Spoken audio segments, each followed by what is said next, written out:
Good evening, everyone. My name is Chef Cheryl Tate, and I am the Health and Wellness Director of the LA South Foundation, the nonprofit arm of the LA South Chamber of Commerce. We are not your average chamber.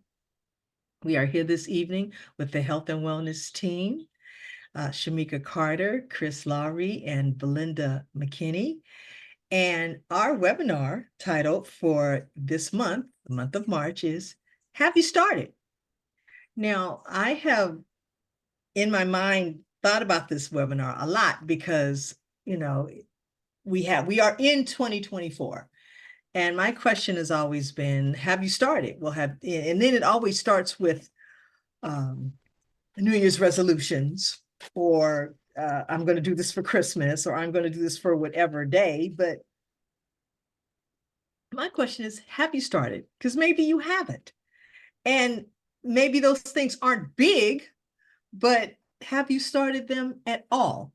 So our illustrious panel is going to talk about things that they have started. And I do appreciate this because as we were putting this information together, some of us got very personal. And, when you share information that comes from the heart, it tends to land on the ears better. So here is our first slide. And our first slide is of beautiful Shamika Carter, who's going to talk about what she got started. Shamika, you want to get going here? Yes, thank you. So we know that the Center for Disease Control and Prevention says that the average American female lives for about 84 years. That's average. It could be give or take a few years. And the average American male lives for 79 years. Again, that's average, give or take a few years. But investing in your physical health, if you haven't invested in your physical health, then I don't care what you do, you're not going to live that average 84 years for female or 79 years for male. So one of the things that I committed to for 2024 was to really get back into investing in my health. Like Chef Cheryl said, we talked about a lot of private and personal things when we, discuss this conversation. And one of the things at the end of the year, so I had all these things planned to do, start investing in my health, a sugar fast, meal prepping for better health, getting more exercise, or starting back exercising. But towards the end of the year, I had some, my uncle passed away of cancer no one knew about. We didn't know he had cancer until the week before he died. And then as a result of that, my mom had a stroke because it was like, whoa, just the stress from that. And, my mom and her sisters and brothers are really close. We're kind of a close-knit family. So that just took us all by surprise, like what is going on? So as a result of that, my mom had a stroke. So that took us into the last week, the week after Christmas, he passed away. The first week in January, she had a stroke. So all my plans for investing in my health, sugar fasting, meal prepping, health, getting more exercise, it went by the ways. I didn't start. I started my sugar fast and I went for 10 days. The goal was to go for the entire month of January, but I went for 10 days and I had to stop because life was lifing. There was a lot going on. So have you started? I started, but like a lot of people do, like Chef Cheryl said, we make all these grand plans for the new year. And by the end of the first month of the new year, a lot of times those plans fall at the wayside. So that's what mine did. So sugar fasting. Sugar is the #1 cause of diabetes, all kinds of health problems. Sugar feeds cancer cells. So that's why I wanted to start the sugar fast. Not taking complete sugar out of my diet, because that's it's not impossible, but it's almost impossible with the average American diet, because if you look at these food labels, almost everything has some form of sugar in it. And they label it with fancy words like dextrose and amylactose, but toast, OFE, is sugar, right? And it's in everything, including spaghetti sauce has sugar. Go figure. Wow. I didn't even realize that. But that was one of the things that I had really heavy on my heart to start with my sugar fads, because again, sugar feed bad cells. Sugar feeds cells free radicals, and free radicals cause cancer. Sugar weakens the immune system, but sugar is something that we kind of get addicted to. If you look around, we have a huge obesity problem, and it's because a lot of Americans are addicted to sugar. That's one thing that I was supposed to start, but I couldn't quite start because I started, but I quit after 10 days because life was lifing. Meal prepping. I started meal prepping. Again, 10 days because life was lifing and I had to stop. And then getting more exercise. I did not start exercising at all. I walked a couple of times in the month of January, and I was like, I just can't do this. I have too much going on. But the cost of not investing in my physical health is my life. If I don't turn that around, we're in the first quarter of the year, we're leaving out of the first quarter of the year. And if I don't turn that around and get back on this path to investing in my health, then I'm not going to make 84. I already know my grandma passed away at 62 due to complications of obesity. My uncle passed away at 48 due to complications of obesity. And then I just had another uncle that passed away at 62, the exact same age as my grandma, his mom, due to pancreatic cancer, probably due to the complications of diabetes, because he was a diabetic too. We have a very strong aggressive diabetic gene in my family pool. And I beat it. I had gestational diabetes. The doctor told me within 5 years I would be a full-blown diabetic. Thank God my son is 11 years old. He'll be 12 next month, and I'm not even pre-diabetic anymore. So never believe what the doctors say. They're not God. Only you could say what your future is going to be. However, if I don't get back on this path to investing in my physical health, then that is going to be my future. I will have full-blown diabetes, and I will probably pass away at a ripe young age instead of getting my 84 plus years. So to wrap it up, this year, this next quarter, I've made a commitment, whether life or not, life or death. I've made a commitment to start sugar fasting March 18th, which is this coming Monday. I started walking only 20 minutes on my treadmill this past Monday. Meal prepping, I'll start that this Monday. And then investing in my overall physical health is my number one priority for 2024. So have I started? Yeah, I started, but I fell off after 10 days and I started again. There's nothing wrong with restarting a program, just as long as you don't stay down. It's okay to fall down. It's okay to fail, just as long as you don't stay in that place. You cry it out, get yourself together, dust yourself off, and get back on the road. That's my piece. Thank you. Thank you, Shamika. That's a lot of wisdom in there. I really appreciate you sharing your family story and everything. Because again, when you can share what's going on with you, the next person that hears it, they're gonna soak it up a little bit more. I agree. I agree. Thank you so much. Okay, so there are 11 people in this meeting, and I believe there are all 11 people that we know. So does anyone want to share anything with Shamika? Would anybody like to share anything? Would anybody like to add anything? Now we can go on to our next slide. I just want to ask, I want to ask a question because Shamika talked about sugar fasting. But she also said that pretty much everything that you can think about has sugar. So, I mean, I'm sitting here thinking, yeah, I guess I can get off of chocolate and maybe not drink one glass of wine every month. But beyond, beyond that, I mean, what do we eat? What do we eat? Because pretty much everything has sugar in it. So how do you sugar fast? How do you do it? You're absolutely right. Just about everything has sugar in it. However, there's a diet. This is 129, and I have to go biblical because that's the only way we're going to know this, right?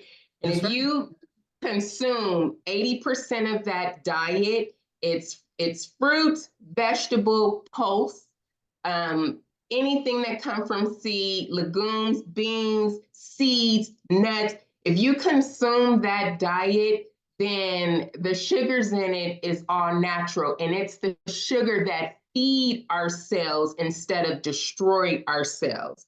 So and I'm going to say this, it's a vegan diet. It's a vegan diet. Everything starts in our very own kitchen. We have to cook in our own kitchen. We have to read those food labels because, like I said, just about everything on those shelves have sugar in it. So we got to go back to the basics. We got to take it all the way back to Genesis. Genesis 129 is the perfect diet, sugar-free. The sugars are all natural. It's the sugars that was given to us to feed our cells.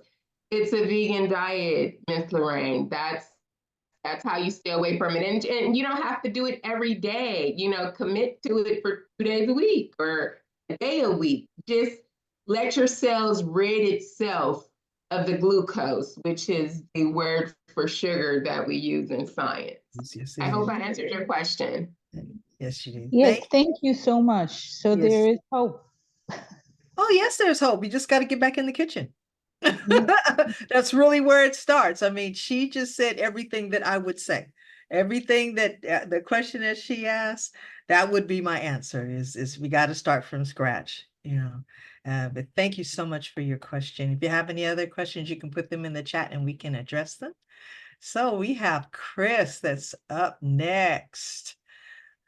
How's it going, Chris? Good evening, everybody.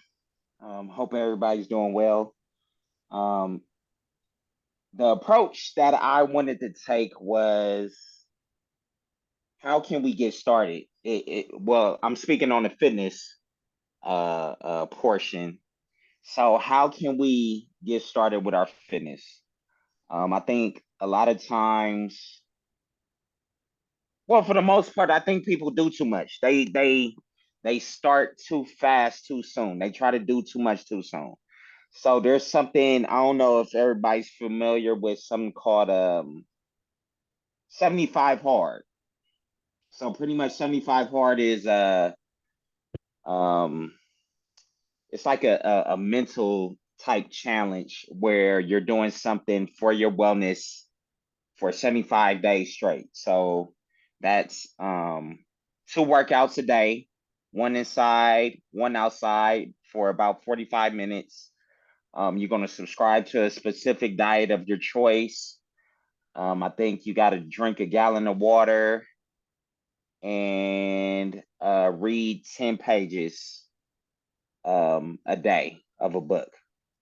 So now, which sounds like a great idea because a lot of those things, if you do those things, it will lead you to some better health, some great results at the end of the 75 days. However, a lot of people look at these plans and certain diets and whatnot, and it's not really sustainable to whatever style is. So, like I brought up 75 hard because a lot of people will try to work out 75 days straight, but if you ask them how many times they worked out last month, 0. So they're kind of setting themselves up for failure, thinking, oh, to be consistent, I got to do this every day. And that's not what consistent is. Consistent doesn't mean perfect. It's just being consistent. So honestly, for somebody that's starting out, if they were to come to me to work with me, ideally, I won't want them to start with 2 days. But however, that depends on whatever their schedule is and whatever they can work into their schedule. If it's only 1 day, that's totally fine. As far as like timing, so I think most people would think, oh, I don't have time. Well, how much time do you have? Do you have 20 minutes that you can spare to do something active? Like it's really, you don't have to do a lot to get results. You just got to do little things. Actually, I wanted to bring up this book. I don't know if y'all heard of Atomic Habits. I've heard of it. Mhm. That's definitely a great book. One of the examples they showed in there was, I guess it was a guy who wanted to, change the leaf on his fitness, on his health, and he just wanted to get something started. So he committed to going to the gym just for 5 minutes. So goes to the gym, gets on the treadmill for 5 minutes, nothing more, nothing less. He committed to that. And then after a while, hey, I could do a little bit more.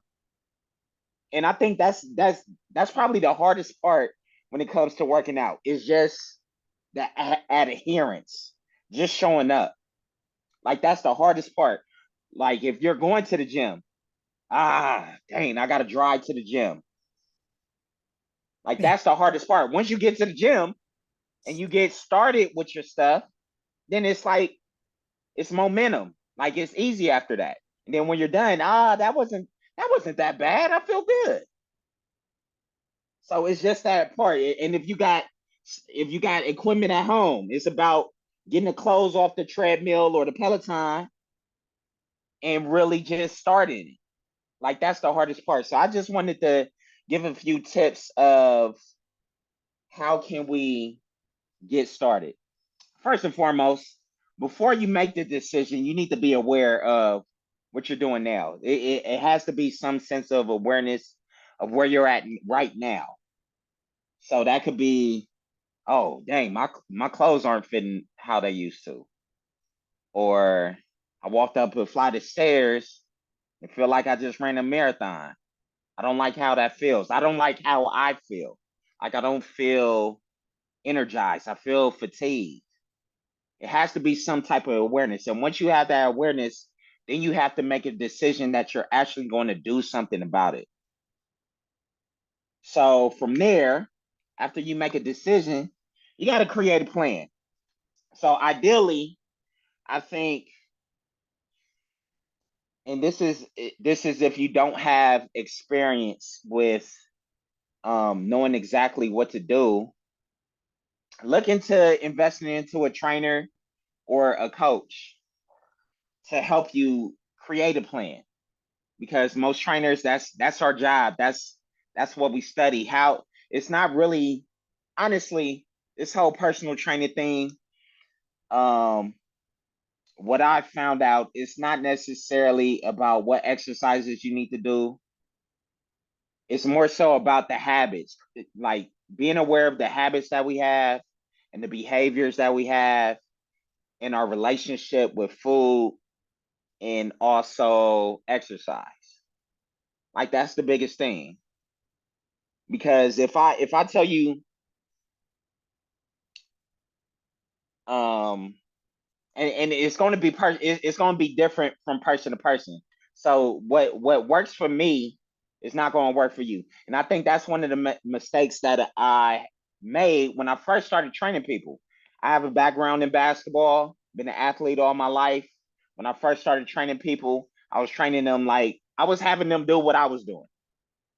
And what I was seeing was, one, we couldn't get through the full workout because they was feeling nauseous after 20 minutes after the warm up. Um, if they were able to make it through the workout, they were overly sore, so that kind of discouraged them from coming again. working out because they felt they were too sore. And it also affected their life. Like at work, it's uncomfortable to move. Now, not saying that you're not going to be sore, but it shouldn't be to the point where you can't move and you don't want to do nothing. So, like when it comes to a plan, I think it would be wise to invest into a trainer or a coach. Yes, there's a lot of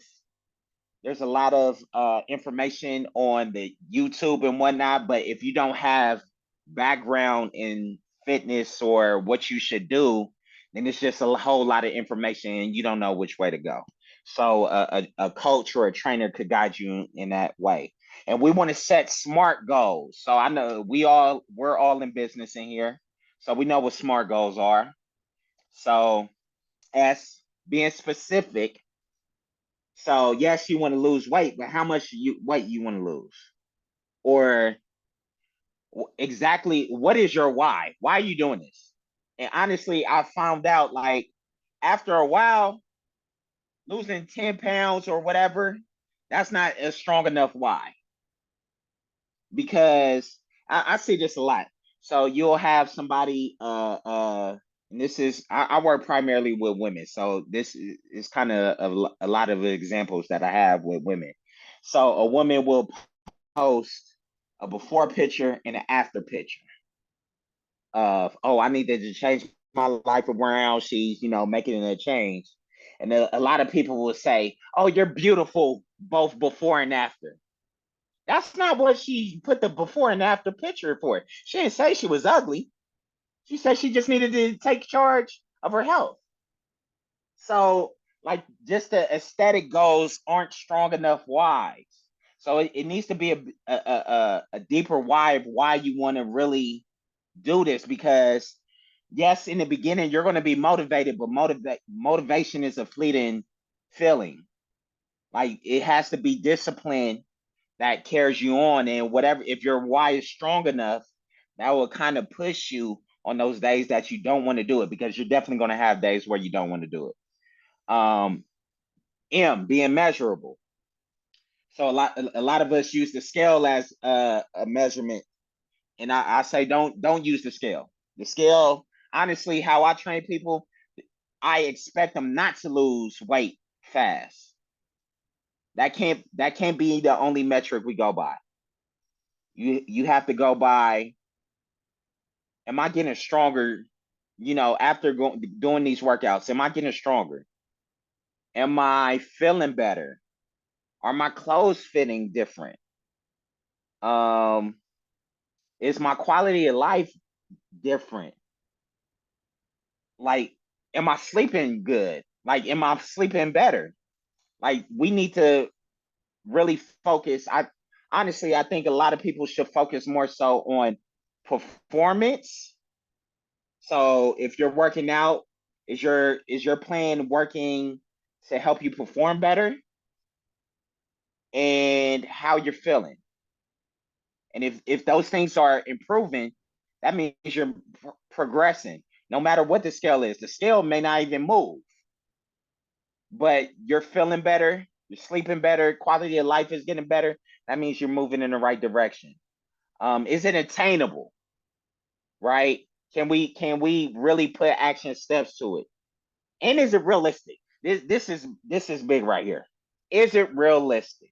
And I think realistic and the T for time is going to coincide together, because a lot of people want to lose 50 pounds in 2 weeks.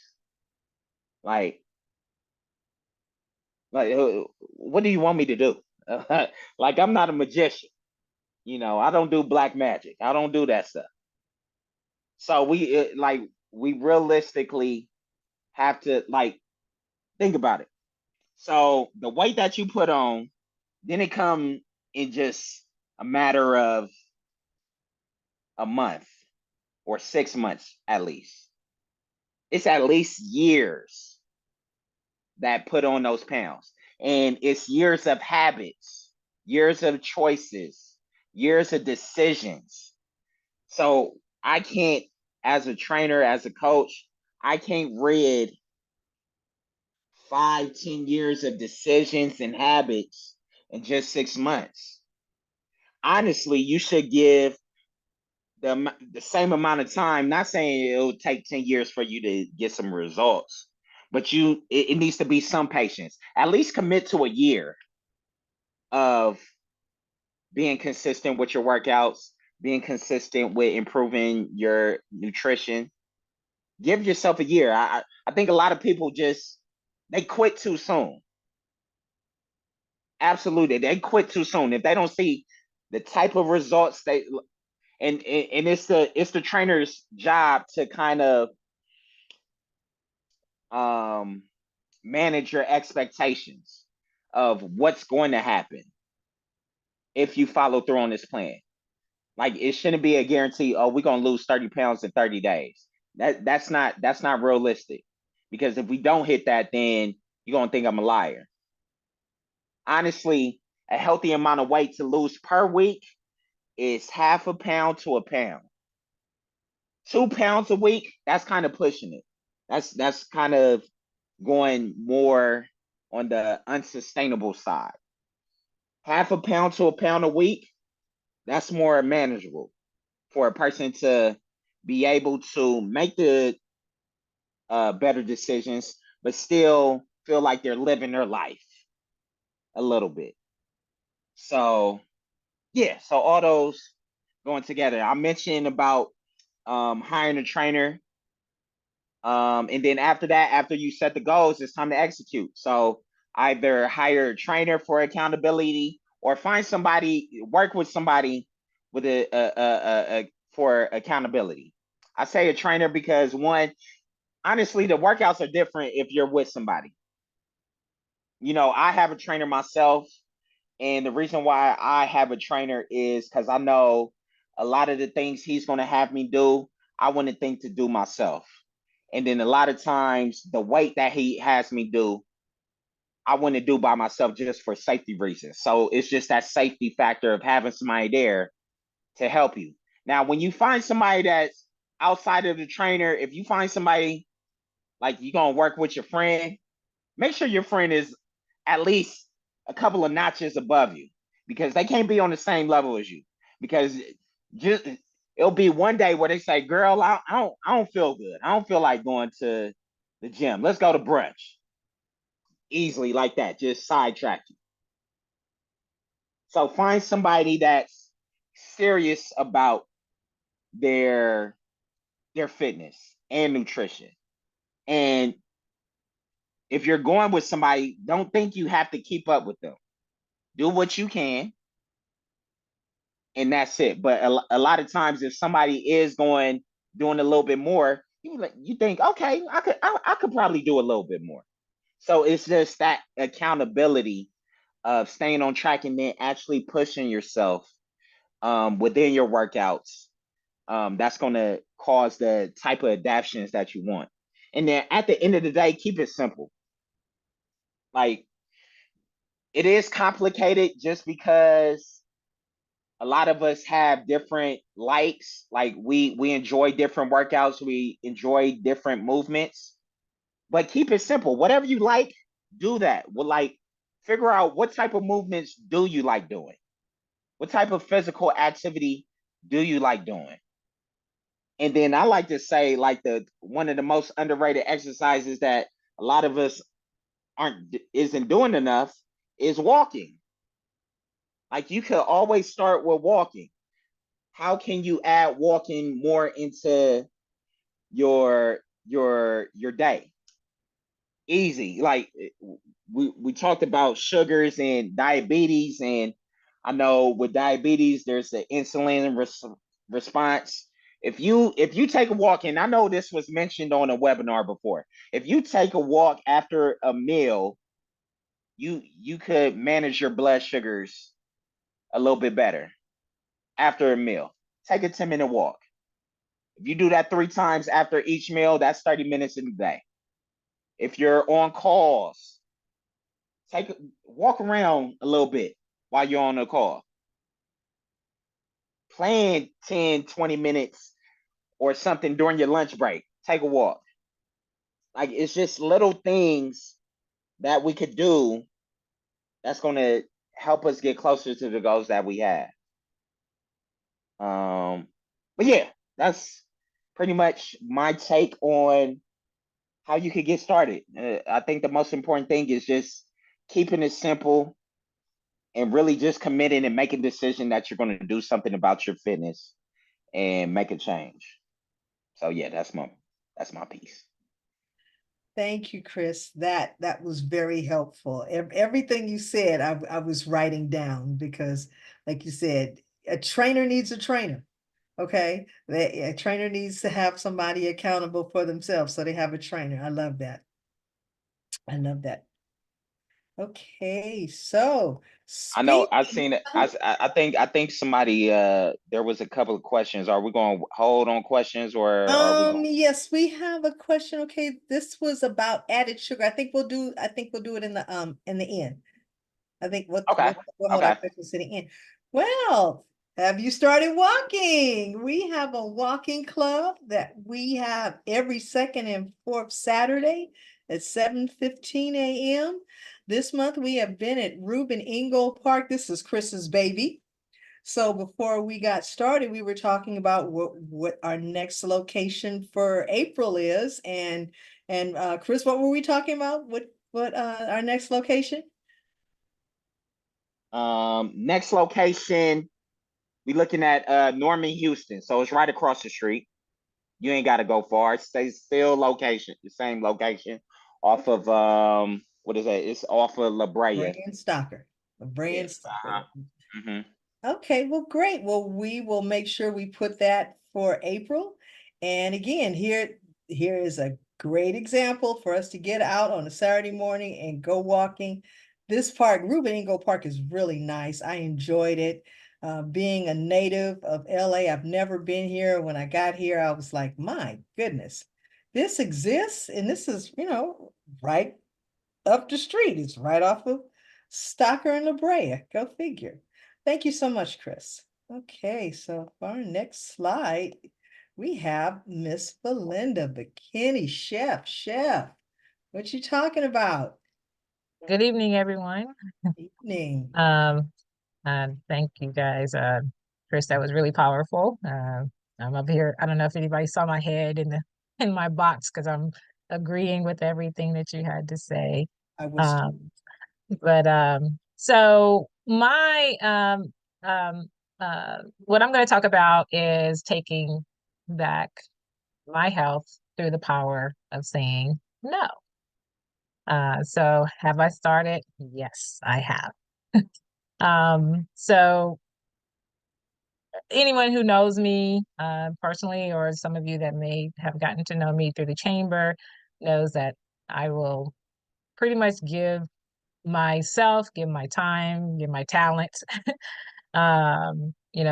away. And but sometimes my well does run dry, and I forget to just give back to myself. So people often are like, "Oh, you're always busy. You're always busy." Well, because I am a just an independent entrepreneur, I have to make sure I'm sustaining to survive as far as paying bills, things like that I need. So I'm always constantly busy. But sometimes I also have to reevaluate the busyness. Am I being is it really productive busyness? Is it just busy giving myself doing things for other people? Am I trying to divide myself and conquer many things for others? So what kind of prompted this was about a month ago. Uh, I, I had a gig, and I jumped up out of my bed, literally jumped up out of my bed, looked at the time, and you know, I I think I brushed my teeth. I don't even know. That's just how like it happened so quickly. I rush out the door, grab something, rush out the door. And I have a really bad habit because I had not planned this out. I get in my car and I always have to like, oh, did I forget this? And I run back into the house, do something else, kind of like 3 times. Well, this particular time, I did something, distracted myself, and I have 2 sets of keys. I have 2 sets of car keys and 2 sets of house keys. But on one of the keychains was my mailbox key. So I went to check my mail out of the blue. I don't know why, but I did.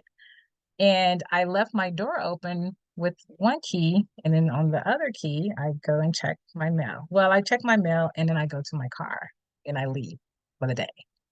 This was about, I don't know, 11 o'clock in the morning, possibly. I come back home at 11 o'clock at night and my door is open with the key to my car and the key to my home. Now, immediately I'm thinking, first of all, I just saw the door open, right? I didn't even notice that the keys were in there. I'm thinking somebody's in my house. So I back up. But then I kind of gathered myself. I look and I see my keys are still in my door. So I'm like, did I do that? Like, of course it had to be me. So I ended up calling a friend and I had somebody on the phone. I know people probably think, why didn't you call 911? But I'm thinking this had to be me. It had to be me. So I go and look and I see stuff. There's stuff all over the place. I had a computer, there was money, there was things that easily, if somebody had walked up, they could have grabbed something. So I didn't see anything missing. Check my place out. But in that moment, just I had to you know, just really catch myself. Like I'm doing too many things, and this could have been something easily, someone could have, you know, taken something or could have been hiding in my home or whatever the case may be. And I just had to like really step back, take a, step back and look at like, okay, B, why are you're doing too much. You're just doing too much. So I have started saying no to many things, to people, to different projects, saying no to things as far as just habits that I have, like just getting up, rushing, and not really planning things out. And then there was a recent podcast that I listened to, and it kind of prodded me because it was like in that busyness. Yes, we have a business and we have to work it, but it asks some questions like, why are you so busy? Are you busy? Are you avoiding something? Are you, whether it's avoiding, on my slide, I have, like taxes there. So as a business, I need to make sure that I'm keeping my business healthy. Am I avoiding the things that need to keep that sustainable? Um, and those were some things that I had to look at, right? So I had to look at, haven't taken care of this. I haven't taken care of that, but I'm making sure that I'm at this event, or I'm making sure I'm at that event, or I'm making sure I'm at this person's party or this person's birthday, or showing up for other people, but I wasn't showing up for myself and my business, and it's kind of going in a tank. And so with that, it does tie into my health because I'm worrying, I'm not sleeping well, I'm not eating well, I'm not working out. I am gaining. I like Shamika mentioned, I did do a fast at the beginning of the year. I did pretty well. I did a detox. I ate well, but then I just reverted back to old habits. So, so, and then recently I had a situation where I was just really ran out. I was just so tired. I was so depleted, and I wanted to go home and go to sleep. And I had to give myself permission to like, go home. It's okay. Just also saying no to myself. Like, you don't have to keep driving and driving and driving because again, what good is doing all of that if it's not pouring, if it's not improving my health? Because yeah, I want to have 84 years. I want to have 90 years or 100 and whatever my portion is. I don't want to cut that short because I'm not, um, um, I'm just overextending myself and not in the right areas. So that's my, take as far as um, just through the power of no. Sometimes a no doesn't mean never, but it just means not right now, or just prioritizing those no's, looking at, what is more important.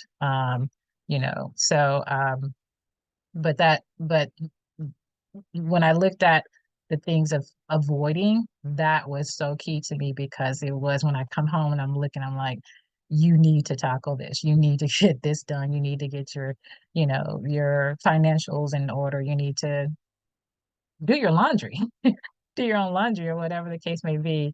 So I did realize that. So I think that if I wanted to see if that resonated with anyone um, out there, you look at, we think about chefs, we think about doctors, we are people that are providing and taking care of everybody else, and we're telling you what to do, but then we're the ones with the with the worst health because we're not, sticking to it and being consistent.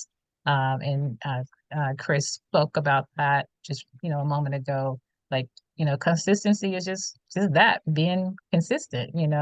Maybe I'm not eating, you know, plant-based 7 days a week, but am I at least trying for 3 times a week, or whatever the case may be, trying to be consistent with that every Monday, Wednesday, Friday.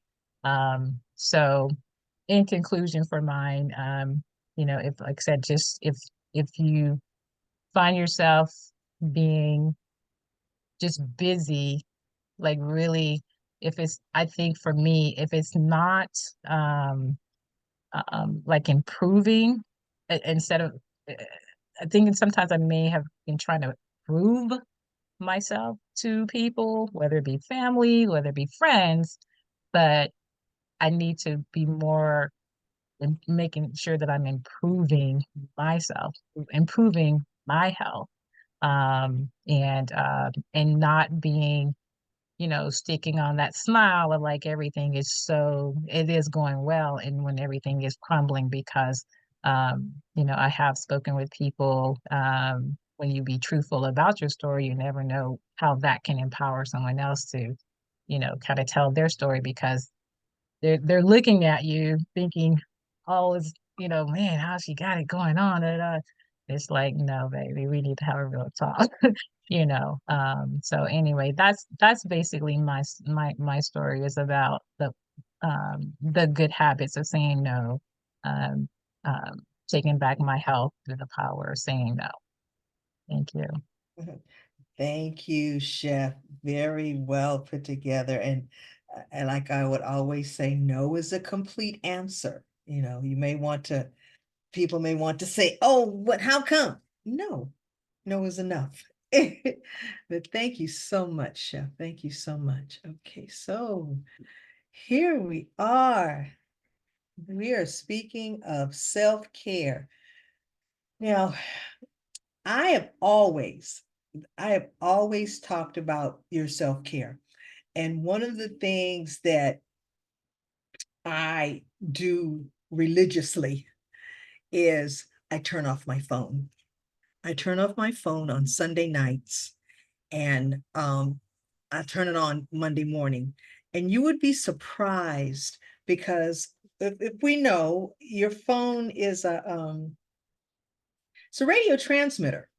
Okay. It is emitting an electromagnetic field. And we have this on 24/7. Sometimes we sleep with it, sometimes we have it to our heads. It's really not made for us to have it on all the time with us. So one of the things I would saying is, have you started turning off your phone? Have you started with that quiet time? Because believe it or not, if you turn off that phone, it'll be very quiet, because there is a hum that comes along with this radio transmitter that we don't know about, because the phone is always on. So I would encourage us to try that once. Try that once a week. I find when I'm out and my phone is on maybe 2 cells, and I'm not running for a charger, I'm just going to let it go off.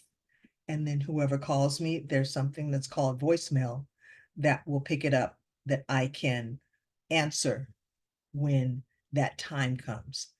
So another thing of self-care is just, getting plenty of sleep. I know Chris talked about this, but getting plenty of sleep, that should be a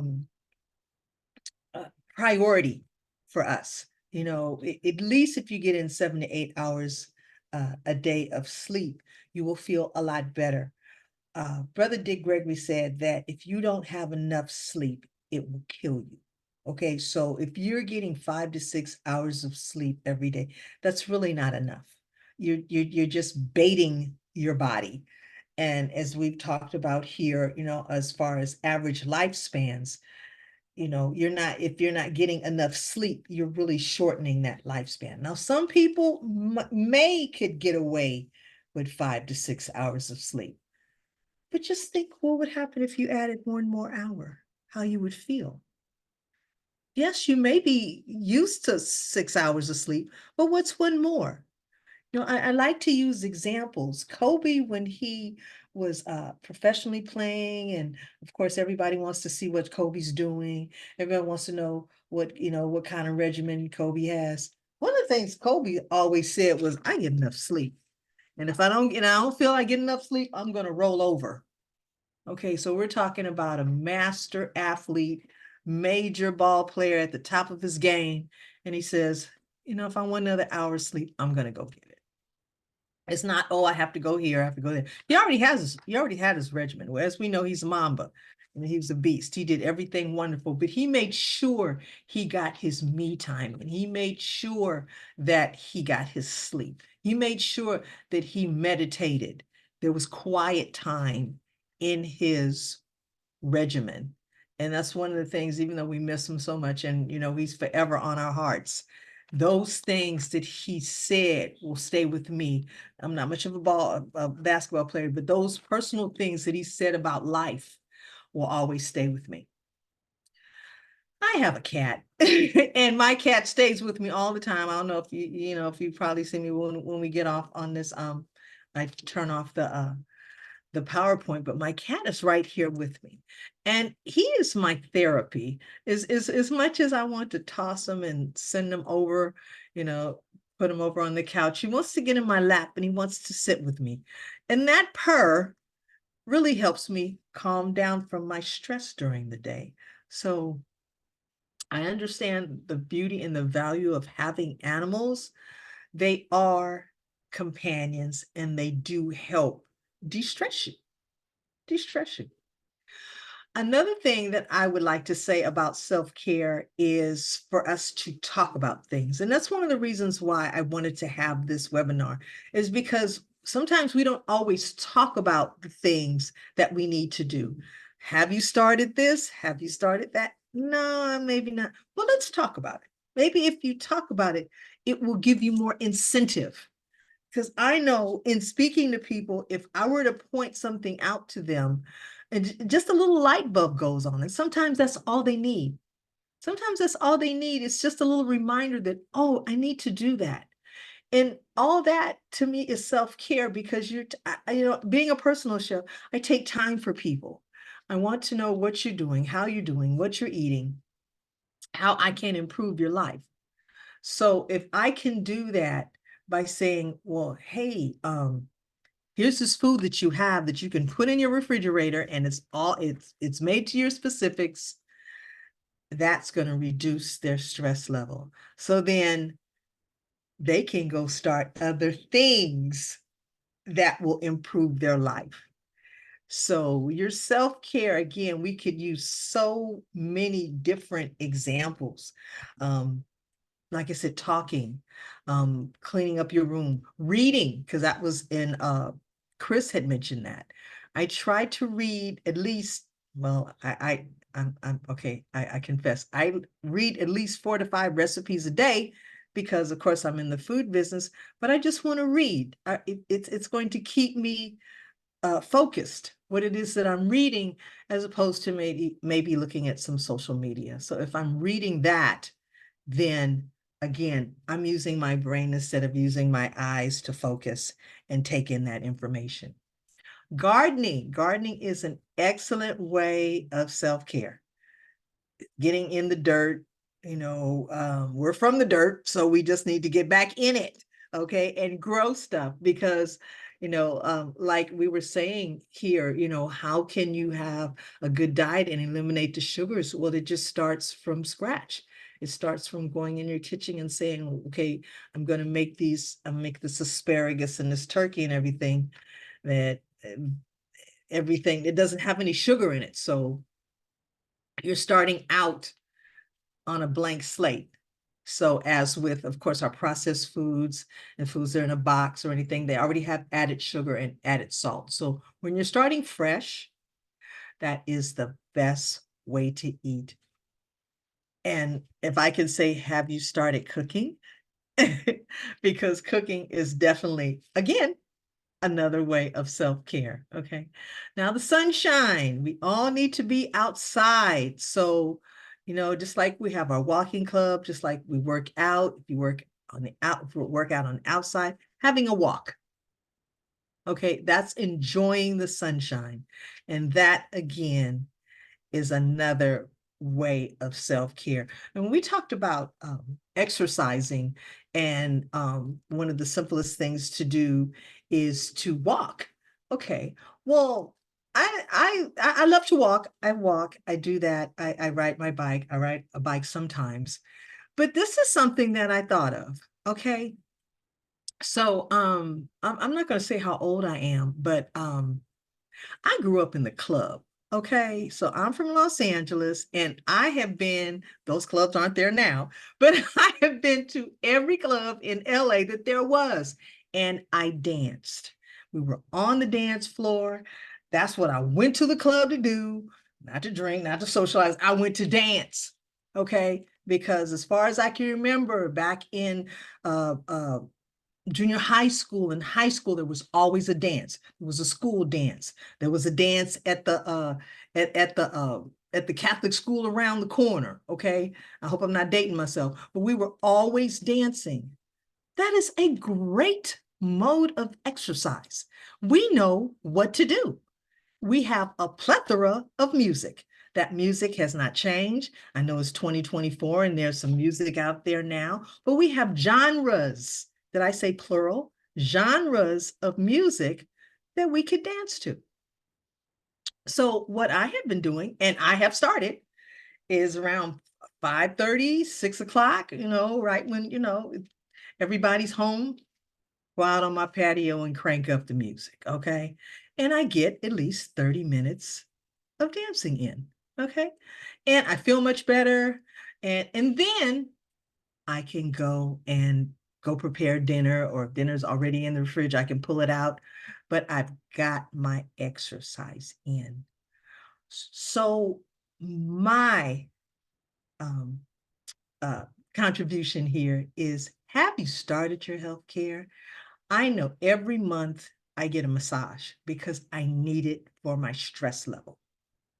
And as much as I work and I pay bills, I make sure I make time and budget that, because that is going to be the thing that's going to sustain me till the next month, so I can regroup and rethink everything that needs to be done.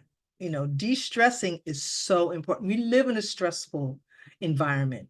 As a matter of fact, next month is Stress Awareness Month, where we'll have a webinar there.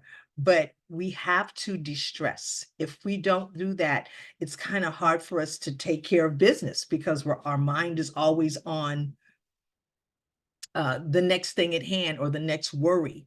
So I was speaking with Belinda earlier, and we were talking about a worry tool, which was something I had come across in a webinar, whereas we tend to worry all day long. But let's say, if this is a practice, of course. So let's say if you were to take an envelope and you were to write down all your worries and put it in the envelope and put the envelope down, that's where the worries should go. And then, at a particular time, pick up the envelope, pull out the things you're supposed to worry about, and give yourself a particular time to address it. Okay. And that takes discipline. It takes consistency, but it's a good, healthy one. Okay. So, and that to me is definitely a way to practice self-care, because we do tend to always be in thought about what's the next thing, how is this going to happen, what is going to happen. So in self-care, it does really require that we step back from those things. We step back from the worry, we step back from the stress. And we do that by self-care. That's getting plenty of sleep, getting outside, cooking for yourself is so important. Writing, thinking out loud, talking out loud to yourself, it's okay. It's okay. I talk to myself. Okay. My cat is my therapy. He's right here. Walking or biking, tidying up your house, reading. Okay. Gardening, give somebody a hug. That's a great stress reliever. And talking like we're talking now. Again, if starting good habits, starting healthy habits are so, so important. I'm sorry if there's some background noise. It's so, so important. So I wanted to answer these questions here. And I just want to thank everybody for showing up here to this webinar, because, we don't talk about the simple things in life. We can talk about all the things that we need to do in our business. But again, and we come back to this, if you don't have your health, then you really don't have any wealth. So if that means quiet time, petting your cat, going for a walk, going outside and dancing, saying no, your sugar fast, making sure you get a walk in, all these things are so, so, so important. So I'm going to go and look through our questions here.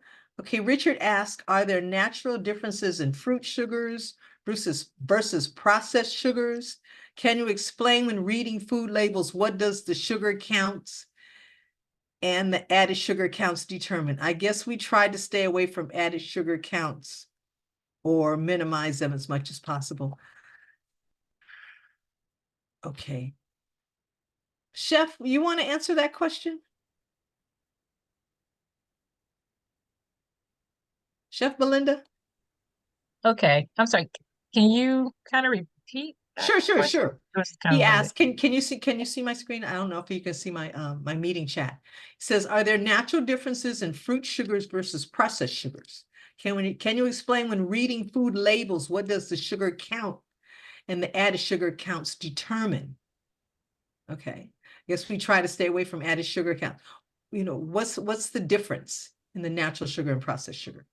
Well, and we have Coach Chris here as well, nutritionist. But as far as the natural, you're gonna have natural fiber, added fiber. And as far as the process, you're talking about like simple uh carbs. So that's something that's just gonna, we talk about spiking your sugar, like you get spiked and you're like, then you drop. Whereas you have you have your complex carbs.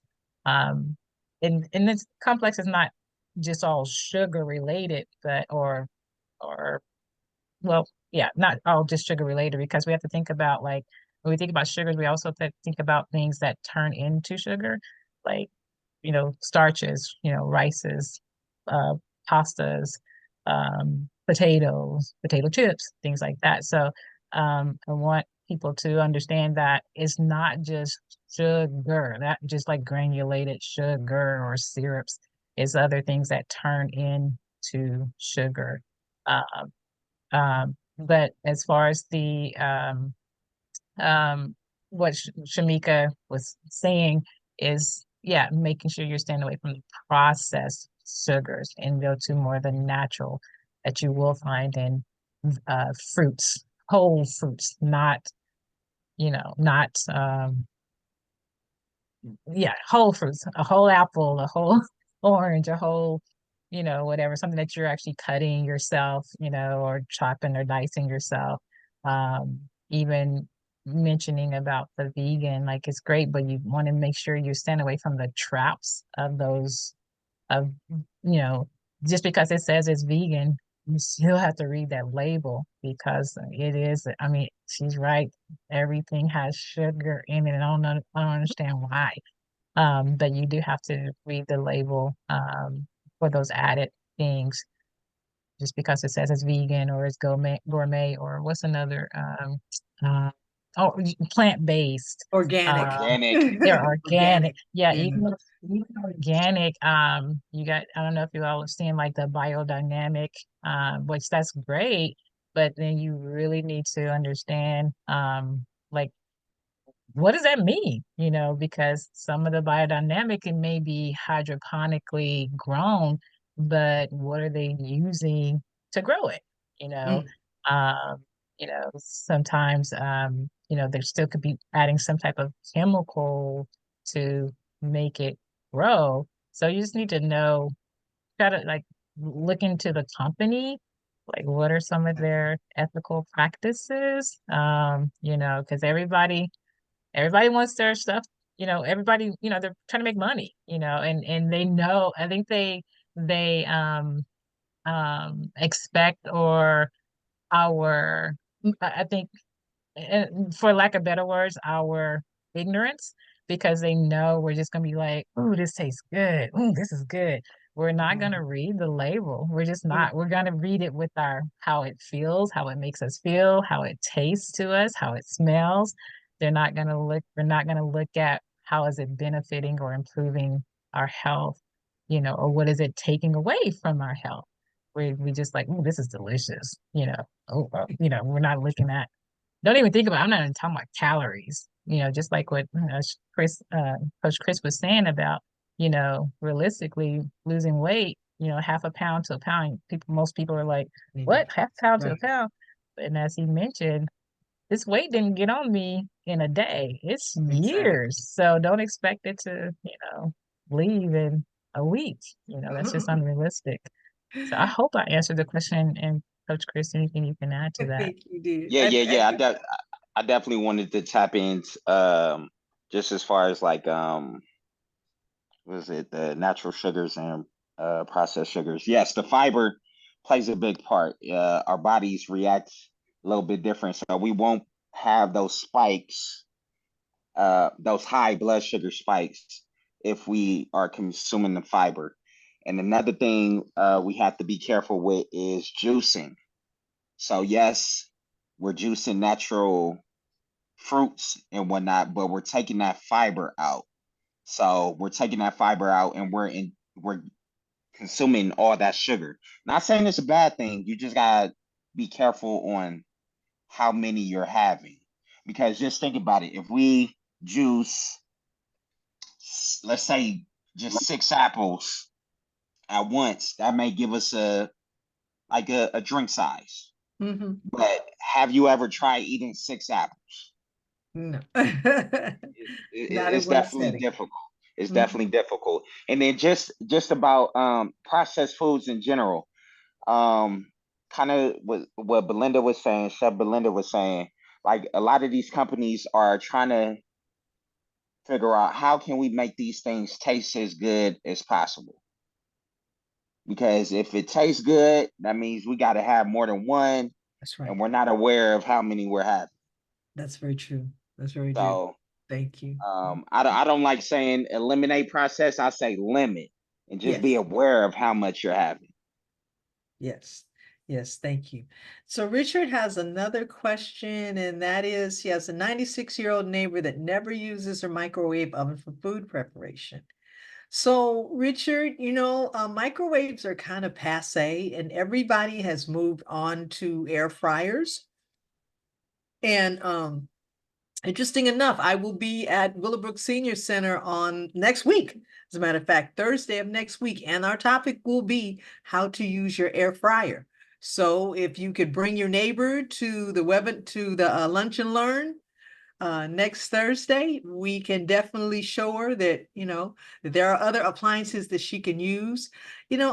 Microwaves, I mean, you have them if you don't have them. Some people don't have one in their some people don't have one in their house, you know. And I mean, to me it's a convenient thing. Now, as far as an air fryer is concerned, I have owned one and I don't own it, but now that I see of all the benefits from it, I may go get one and use it because of its convenience. It is nothing but a computerized convection oven that has been compact. Just like, we used to have CDs. Now we have everything is on a flash drive. Now it's streaming. So these are just things that have been iterations of ways to prepare food. Okay, so please invite her. I will send out the flyer, and she is more than welcome to come. And Chef Belinda had her hand raised. I was just going to ask if Mr. Kennedy's still on.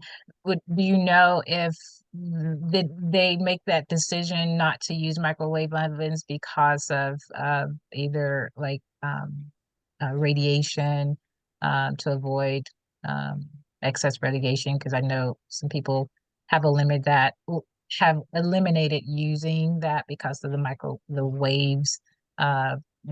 Killing cells. And I know there's, we are all consumed by that. Sometimes we're not aware of it, but either with our phones or electronics, but I'm just wondering if that was it. So I'm Yeah, not well, sure. yeah, well, be mindful. She's 96, 97 96. years old. Bless So her heart. she's old school from the South, and there are a lot of people who believe it or not, you find a lot of people who are not into microwaves, and they've heard the information about the radiation, and they hear about all these cancers, and a lot of people, some people have just said, hey, I just rather just take my time, cook in my oven, and sort of avoid the whole radiation thing. And I guess that's just like walking around. I have to get out of the habit of walking around with your cell phone in your pocket with it still Yes. on sometimes, So I guess there's a lot of, environmental things that we have to look at. So because I know I have an air fryer also, but you use it sometimes for certain events, but generally sometimes I try to do things on the stove, but a lot of times, hey, just throw it in the microwave and get it Yeah. done. So that's why I said ouch, ouch, ouch. I guess we want to minimize it.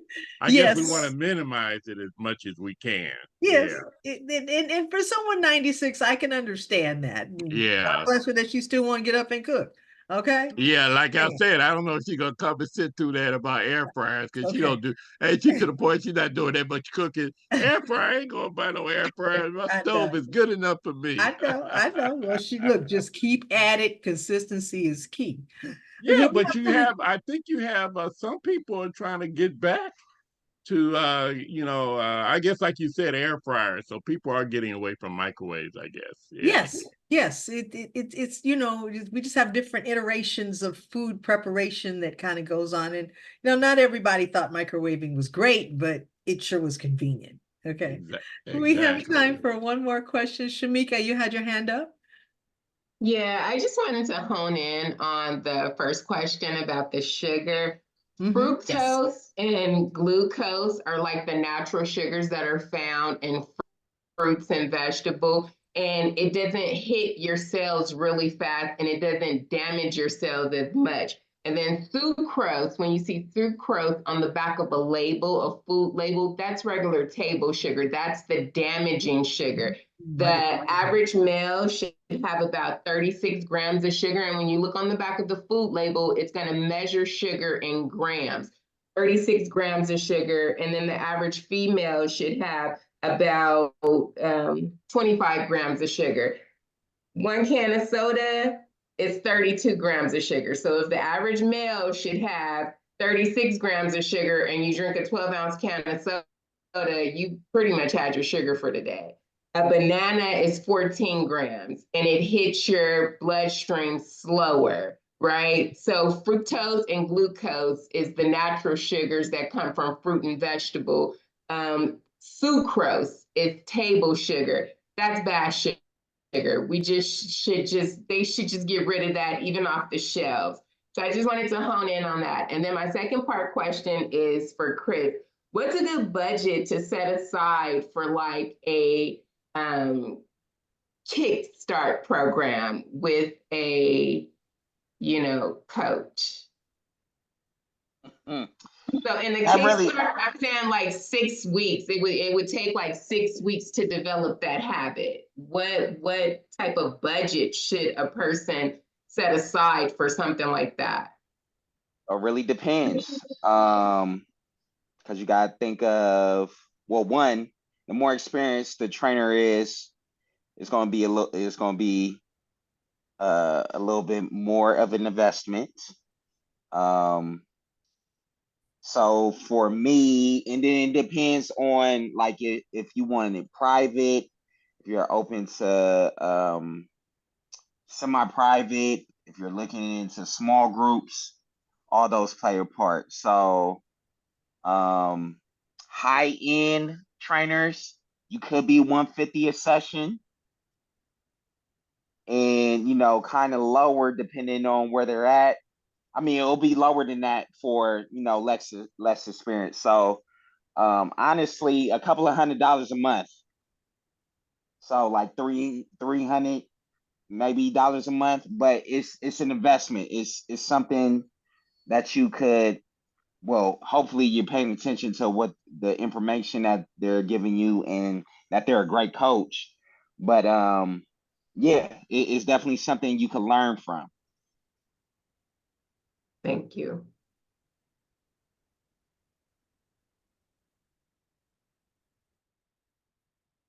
You're muted, Chef. Thank you. Thank you, Chef. I want to thank everybody for coming out and listening to our webinar and sharing this information because, you know, um, everybody has something that they haven't started yet.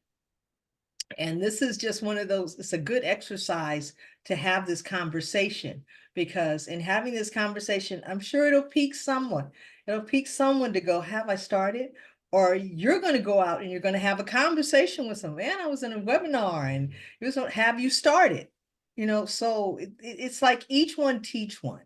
We really have to be stewards of each other. And I believe in health and wellness.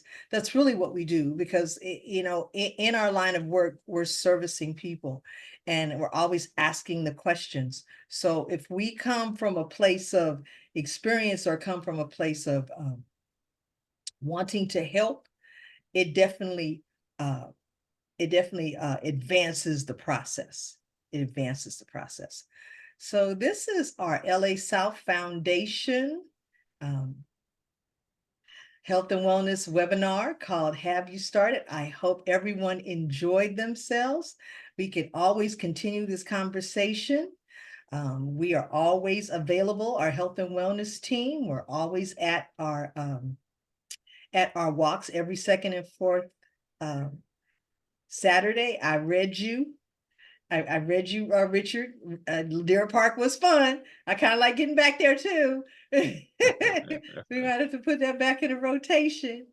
But I just wanted to thank everyone for coming and please, continue the conversation. Continue the conversation because it's every day that we're going to start something. I mean, just today, I started doing something extra. So, and I want to continue that. So again, I just want to thank everyone for coming and I appreciate you so much.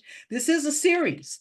So every month we'll be having our discussion, our topic on something health related. Next month is Stress Awareness Month. So we will be having our webinar on stress awareness and talking about those things and how we can stay on top of it. So I just want to thank everybody again. And I will see them soon because, we're not your average chamber. We are out there in the community, changing lives and saving lives. Thank you so much. Thank you.